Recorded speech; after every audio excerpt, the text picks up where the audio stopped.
Right, my name's Paul Bryant.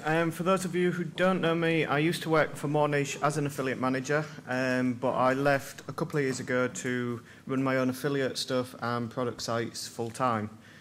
So I'm going to talk to you today about how, well, it's quite a hot topic recently on the forums, and that's how to turn first referrals into sales.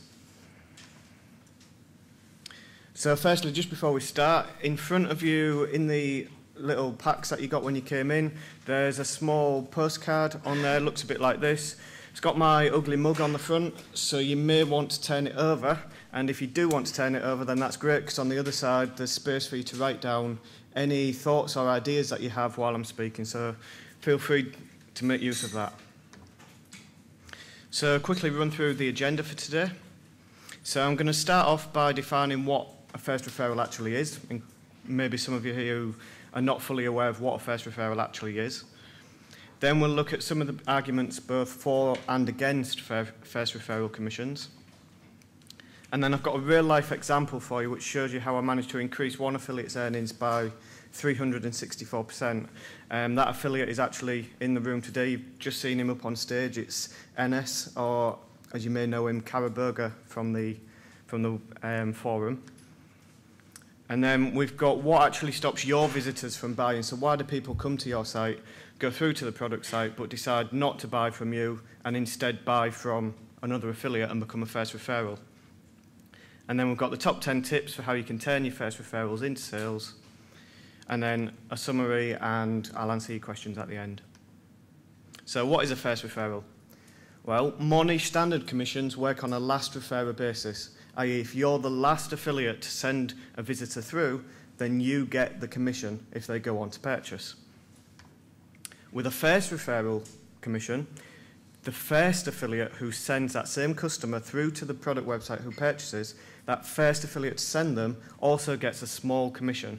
It's usually only a few dollars, but it's a commission on the top of the standard commission because it doesn't affect the standard commission. So the last referrer still gets the full commission. First referral is an added bonus which is paid for by the merchant. And because it's paid for by the merchant, not all merchants offer first referrals. So the merchants that do are offering it as an added incentive for you to promote their product. So the argument for first referral commissions. Firstly, it's free money. First referrals happen anywhere, on every single product, not just in Mornish, but in every single product. First referrals always happen. It's just most products don't actually give you any commission for it, so you don't know about them. So if they're happening anywhere, you may as well get paid for them. First referrals are free alerts that you could be converting better. If you've got a lot of first referrals, then you know that people who you've referred are going on to purchase. They're just not convinced enough when they leave your website. So it's a sign that you could be doing something better to improve your conversion rate. You can also use first referrals to track the effectiveness of any changes that you make to your website. So if you make a change, you can look at your first referrals, you can look at your sales, and from that it gives you a better idea because you have more data, so you get a better idea as to whether the change was a good, bad, or indifferent change. And some of the arguments against include that it's frustrating to get a first referral commission because it means you've lost that commission. That's one view that people have. My view on that is that, yes, it is frustrating. I can understand that there is a frustration there, but you cannot expect to convert every single person who goes through from your website. You're always going to have some first referrals. The idea is that you've got to try and turn those first referrals into sales and make the best use out of them that you can. Another argument is that first referrers should get a more equal split of the overall commission, which is kind of a separate debate in many ways because, as I've already mentioned, first referrals are not a split of the commission, they're actually an added bonus. So it's kind of a separate debate, that one.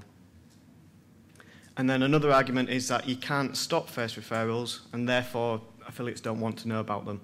And that is the key thing that I'm going to try and prove otherwise throughout the rest of this presentation. I believe, and I know from my experiences, that you can stop first referrals.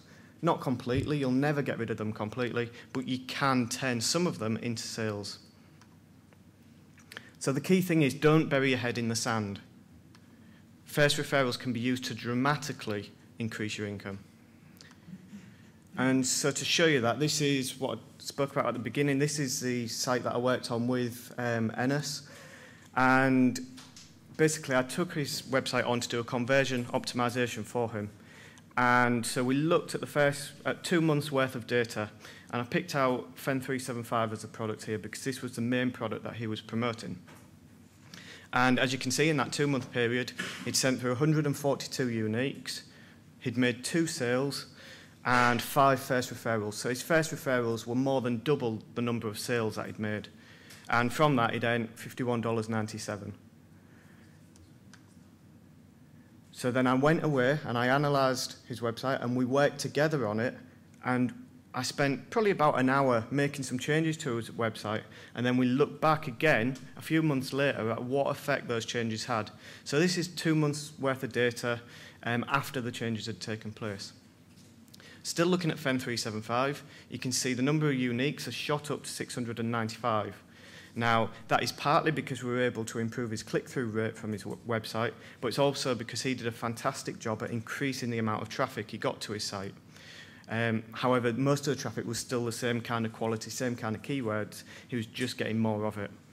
And you can see the result after the optimization is that he made 26 sales from the site and 13 first referrals. So now, regardless of the actual numbers, look at the ratio of sales to first referrals. Now he's making double the amount of sales as he is first referrals. So it's fair to say that in all likelihood, we never know for sure, but in all likelihood, he's managed to turn those first referrals into sales. And the result of that on his commission was that he now earned $937.64. Now that's a massive earnings increase of 1,800%. Yet his traffic only increased by 489%. So yes, his traffic shot up, but his earnings shot up disproportionately to the amount of traffic. But if you're still thinking that perhaps, it's down to the traffic increase, then let's factor the figures down and look at what would have happened if his traffic levels had remained the same. So we're now using the new conversion rates to see what would have happened on the same amount of traffic. Well, his sales would have gone up from 2 to 5, so more than double the amount of sales. But his first referrals would have actually come down from 5 to 3. So perhaps those 2 first referrals that are missing have now become sales. His total earnings would have gone up from $51.97 up to a staggering $191.58. That's a 368% increase, assuming the same amount of traffic. So he hasn't worked. We all know how difficult it is to get traffic. And traffic is so valuable that you need to make the most out of it when it does come to your website. So you need to be looking at your conversion rate so that you're making use of it. And here we was able to increase his earnings even if the traffic had remained the same. And we didn't take it away from other products either. If you're thinking that perhaps his sales on Fen had gone up, but his sales on Practol or another products had gone down, that wasn't really the case, including all of the products on his site. So the total earnings from the whole website, his earnings increased by 364%, again, basing it on the same amount of traffic. So the real improvement is on your first referrals. If you look, the first referrals used to account for 71% of his overall sales. After the optimization, they only accounted for 33% of his overall sales. Yet his sales, conversion rate, and earnings have all significantly increased. So now you need to start thinking about your own websites, and if you're getting first referrals, it may be that you're not promoting any products that are offering first referral commissions, but that doesn't mean that first referrals don't exist. You just don't know about them, so you should still be thinking about this. So think about what actually stops somebody from buying when they come to your website. I'm going to go through some of the top reasons. There's obviously many reasons, but these are the main reasons that I think people are not buying from your website. Some may apply to you, some may not. First one is too little information. We've just had a question about how long a review should be. Do short ones or long ones work better? Rob said that it depends on the product, and that is exactly right. A review needs to be long enough to give them all the information that they want, but not too long that you completely confuse them. So too little information, if somebody doesn't get the answers to the questions that they're looking for, they'll click through to the product website, then the chances are they'll go back to Google and look for another affiliate website who is giving them that information. So think about the questions that customers are going to be asking when they come to your site. Think about what they need answers to and make sure you're giving them those answers. Poor layout and presentation. Okay? You could have all of the right information, but if you're not presenting that in the right way and you're not making it easy for people to find that information, then they're not going to find it and you've got exactly the same problem. End up on the product website, can't find the information they want, find another affiliate site and buy through their link instead. And again, you end up with the first referral instead of the sale. Lack of trust. If somebody comes to your website and they don't trust what you're saying, if you're presenting yourself as an independent review but you've got banners of a product plastered everywhere, or you're talking about the product as if you own it, you know, we have done this to the product, we have done that, and you're not reflecting that independence in your copy and the layout and presentation on your website, then you're not going to gain the trust of the visitor. And again, they'll find somebody else who they do trust and they'll buy from them instead. Lack of urgency to purchase. When somebody clicks through to the product website, your main purpose is to get them to buy there and then. If they don't, there's every chance that they'll find another affiliate site before they do buy. So you need to create that urgency for them to buy. And you can do that in different ways. You can do it with limited time offers, discount codes. Even if that's not available though, you can look at the benefits of the product and you can create urgency by stressing the benefits. Everybody who's looking at a product, they need to solve a problem. So make it clear that if they go through and buy that product now, as soon as possible, then they're going to start solving that problem as soon as possible as well.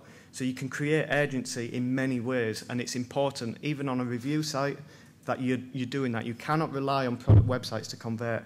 Every affiliate has a job to pre-sell a visitor. The product website's job is to convert that person to the end sale, but you still need to do an effective pre-sale.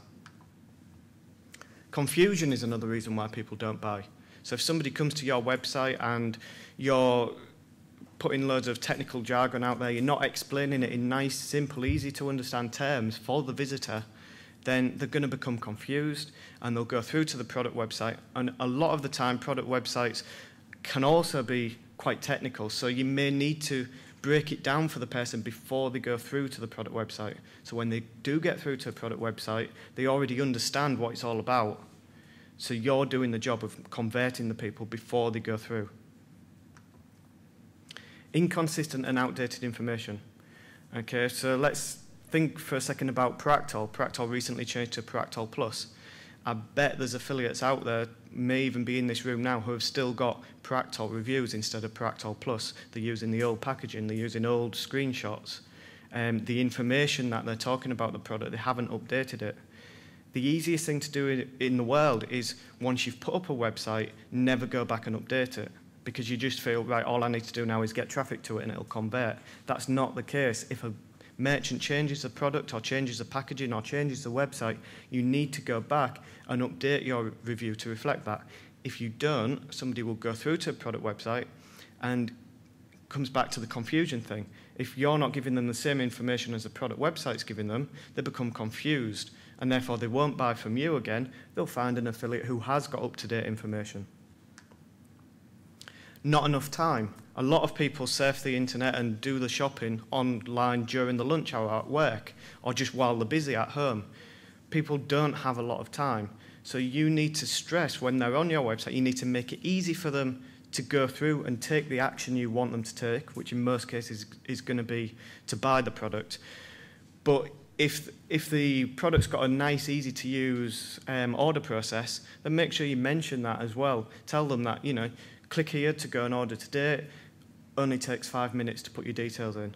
So make it clear that, you know, along with the urgency to purchase, you're making it clear that they can do it quickly as well. Too much information. So we talked about having too little information. If you have too much information, then again, people aren't going to find the information they want. And this also ties in with the poor layout and presentation. You can have a lot of information on your website if it's necessary, but make sure that you're presenting it clearly. But just don't bombard people with so much information that they cannot take it all in. And again, when they end up on the product's website, they're not ready to purchase because you haven't pre-sold them properly. It could be that they need a second opinion.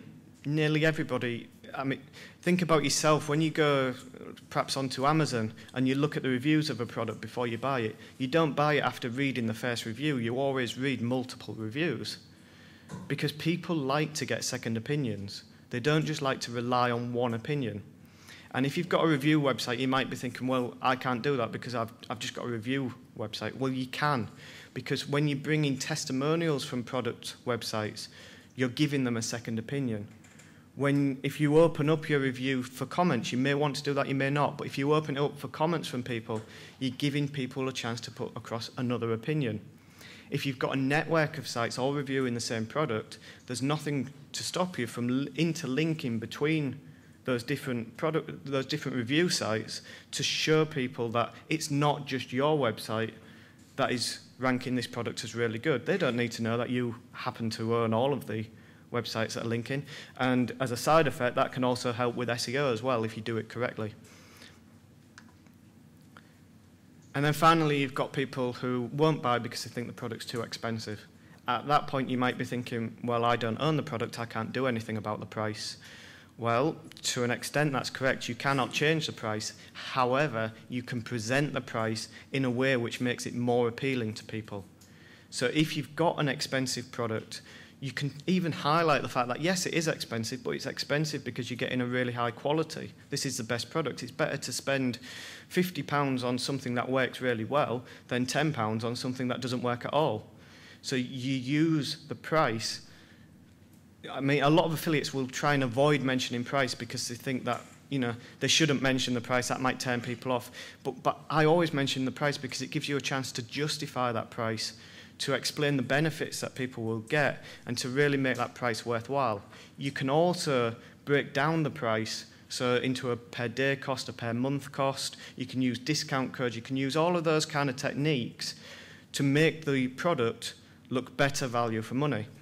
And if you're not doing that, then again, somebody goes through to a product website, they decide it's too expensive, but then they search again and they find somebody who is mentioning a discount code, or they are explaining it, breaking it down into a cheaper cost, or they are explaining the benefits. And then suddenly that same person who you just had a chance to convert suddenly thinks, oh, actually, yeah, this product isn't so expensive. I will go and buy it because it is worth it. So you've got to think about that and, you know, use the price to your advantage even if it's an expensive product. So let's now look at the 10 ways that you can actually turn first referrals into sales. So these are just 10 of the different ways. These are all taken from my experience, in particular the experience that we had with Ennis's website. So the 10 main reasons, 10 main ways that I think you can turn your first referrals into sales to provide a clear recommendation. Okay, a lot of affiliates will have a website which reviews different products, and they try and rate more than one of the products as the best one. You know, 2 or 3 different products all get 5 stars. The result of that is that somebody comes to your website and they're not sure which product is the best. You're not providing a clear recommendation, so then they go off and they search for other reviews of those products until they find someone who's telling them, yes, this is the product you need to buy. So make sure you provide a clear recommendation. When I worked with Ennis on his website, he was providing a clear recommendation. He was, you know, telling everyone that Fen 375 was the best product. However, the only way that you found that out was by going and looking at each of the 3 different reviews he had on the website. And then you could compare and look at them, so you'd see that Fen had 5 stars, Proactal had 4, and so on and so on. But of course, you cannot rely on people going to each review page on your site and working that out for themselves. So make it clear to them from the beginning. What we did on Ennis's site was we put a graphic of Fen 375 on the homepage and just put on there best product of 2010, and we linked that through to his review page. So what that meant was everybody who came to his website and landed on his homepage got a clear recommendation immediately that, look, this is the best product. Number 2 is to orientate your website around your traffic. This is something that I haven't seen that many people actually do, because you build a site and you have a set way to build a site, and you think that that is the best way, and you never actually look at the kind of traffic you're getting and then adapt your website for that traffic. So for instance, again, just going back to Ennis's website, most of his traffic was coming for FEN 375 brand-related keywords, so review keywords, buy keywords, that kind of thing. Yet on his homepage, there was no real mention of FEN 375, yet that was where most of the FEN 375 traffic was landing. So we needed to do something on that homepage for those people. You know, most of the people landing were looking for FEN stuff, so they wanted to see something about FEN immediately. So again, as well as that graphic, we also put a box on the homepage. Again, best product of 2010 with an image. We had a paragraph of text which explained, you know, key reasons why it was, and we linked people through to both the review page and the official website. And what that meant was all of this FEN traffic that was landing on his homepage, as soon as they were landing on the site, they were seeing FEN 375, and they were seeing that we were recommending it as the best. So it was immediately giving them the answer that they were looking for. Because most people who are searching for brands have more or less decided that they want to buy that brand. All you need to do is actually convince them that they need to buy it after clicking on your link. So give people the information they're looking for early. Equally, if you're getting more generic traffic, so if you're getting people who are just looking for slimming pill reviews, for instance, then if most of them are landing on the homepage, which is normal for most websites, then make sure on your homepage you have something which answers that search query. So it could be a table which compares the top 3 products, so they can choose which one's best. It could be a graphic that just says, click here for our best rated product of this year. So make sure that you look at the traffic you're getting, analyze it, and then orientate your website to funnel people towards the pages that are most likely to convert them. Use clear formatting and presentation. Again, talked on the last slide about how important that actually is. With Ennis's site, we had a homepage which had good information on there, but it wasn't presented in the best possible way. It by no means was the worst website I've ever seen for that, but it just needed a little bit of work just to space out the paragraphs, put bullet points in there, bolding, all of that kind of thing, just to make it easier to read. And when it becomes easier to read, people find it easier to find the information they want and are looking for, and that means it makes them easier to convert into sales. So using clear formatting and presentation is a really good way to turn your first referrals into sales. Keep your screenshots and your product images up to date. Okay, so we talked about that again on the last slide, about how inconsistent and outdated information turns people off and stops them from buying because it creates a confusion. So make sure that all of your screenshots are up to date, and make sure that your product images are up to date as well. Also look at the quality of the product image. You want to put across the product in the best possible light. On Ennis's site, we had a good product image, but I felt there was a better one, so we changed it. Now, how much of an effect that actually had on the conversion rate is up to you to decide, because we didn't track changes individually. You can easily track changes individually if you have the time and the patience. But look at the screenshots, look at the product images, think, is there any way you can do it better to convert more people? Use your bolding and your bullet list to highlight key information. So again, I keep going back to Ennis's site, but obviously we had such a good result there with the increase in the earnings that, you know, it shows what is possible. And again, he was using bolding and bullet lists, and he was using them relatively well. However, I felt that there was perhaps a little bit too much bolding, and so we changed a few things around. One of the key things we changed was on his review page, he had a bullet list which explained the key benefits of the product, which was a really good bullet list, but it was right down towards the bottom of the review page. Now, not everybody will make it to the bottom of the page. Some may decide to click on a link earlier and leave your site earlier. So what we did was we moved this bullet list up towards the very top of the review. It wasn't the first thing people saw, but it was one of the first things they saw. And that meant that people came to the review page. By now, remembering the type of traffic he was getting, the brand traffic, you know, most people were already ready to purchase. They just needed that final convincing.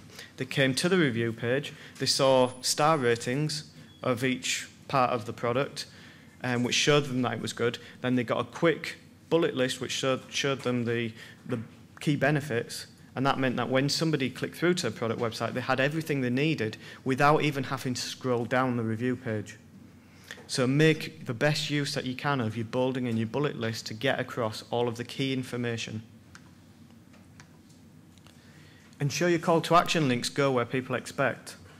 Okay, so your call to action link, your link that actually goes through to the product website with whatever bit of text that you give it, that should go where people expect them to go. So, for instance, if you've just shown them a couple of testimonials and then you've got a link that says, click here to see more testimonials from people like you, but that link actually goes through to the homepage of a product, then they're going to become confused again when they land on the website because you've not linked them through to the page they were expecting to land on. And if they become confused on the product website, well, again, they're going to go to a different affiliate to purchase, and you're only going to end up with the first referral commission. So always make sure your call to action links go where people expect them to go. Provide enough information. Okay, again, just going back to earlier in the presentation, providing enough information. You don't want to provide too little, but you don't want to provide too much either. It's about getting that balance, but the main thing is that you present the information in the right way. The actual information is less important than how you present it in many ways. As long as you're getting across the key benefits of a product and you're providing enough of those benefits and you're answering the questions that people will have about the product, then you will be providing enough information and you'll be more likely to make sales.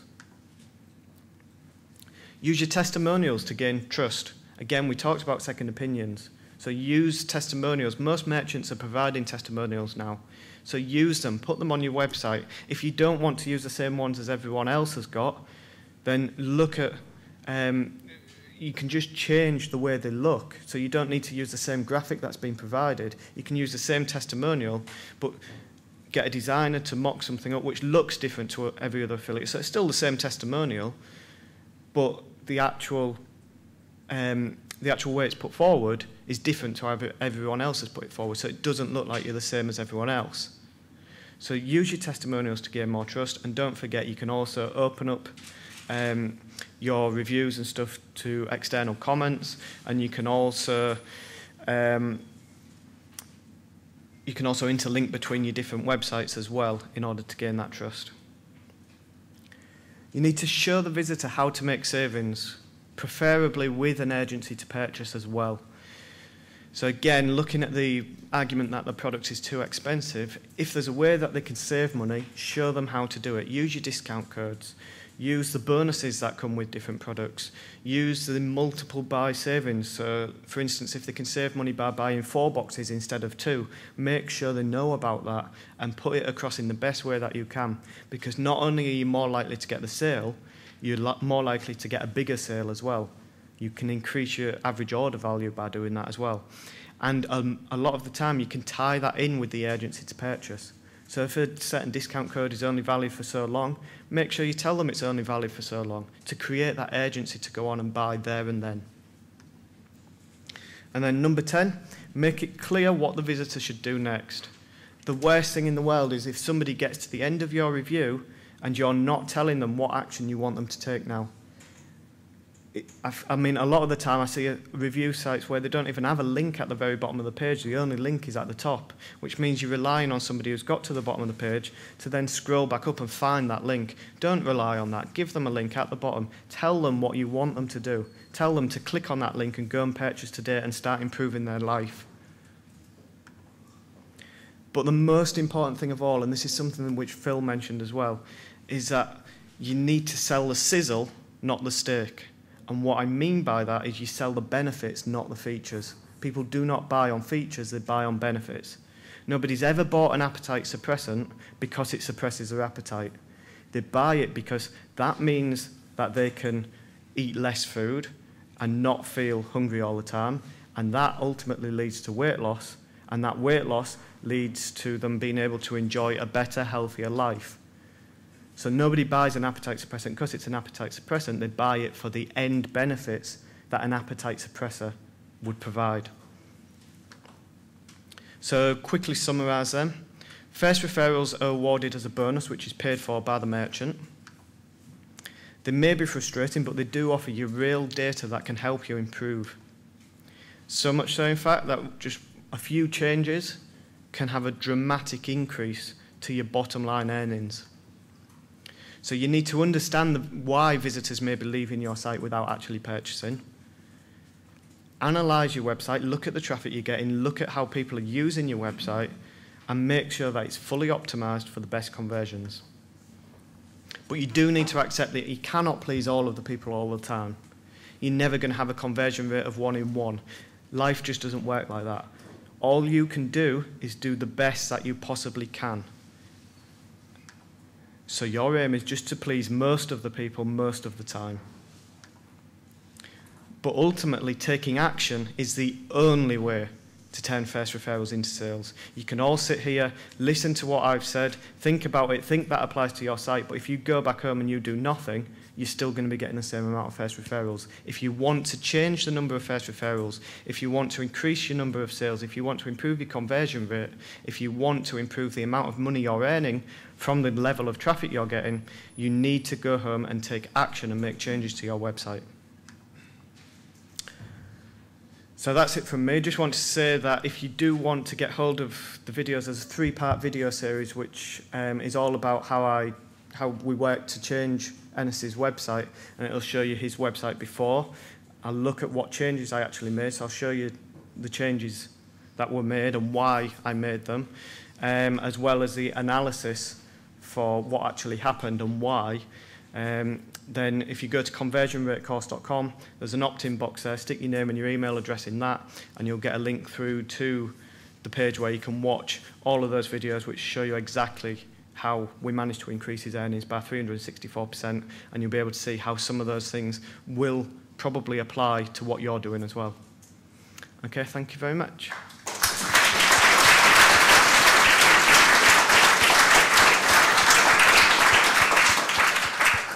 Thank you very much, Paul. We've got time for a couple of questions. Yes, thank you.